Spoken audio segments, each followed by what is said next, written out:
Welcome back to episode 3 of our podcast. I'm Ari. EJ. And we're happy to have you. We have some more controversial questions to answer today. So I'm just going to kick it right off if that works for you. No. All right.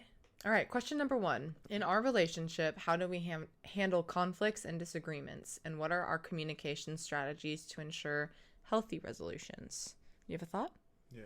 I think whenever we're in conflict, I have a well-proven plan to sort of just get in my car and leave. And I didn't know you were going to say that.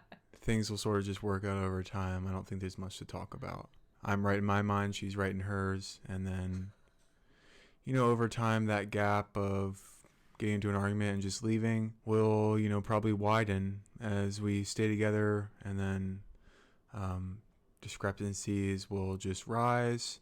We'll secretly hate each other more and more and never agree on anything until it's too late. And then we have, 5 kids, everything's in both our names, and a messy divorce.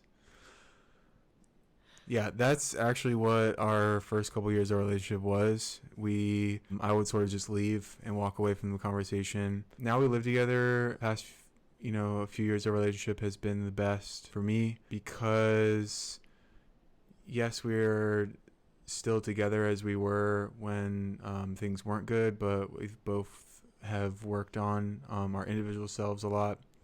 Me especially, I really struggled with talking through things, communicating how I feel, and I think that is the biggest factor. Working with, either clients that I've personally trained, family friends that I'm close with that have gone through a divorce, I always ask questions because my parents went through a divorce, and the common theme was that they stopped communicating. That is sort of the downfall of the relationship, in my opinion. And the thing that we do really well now is that if something that we don't like in a relationship, we just communicate and over talk. And over talk is always better than under talking. Just empathy and understanding, and I think both of those come through open communication. And thanks for saying that as well.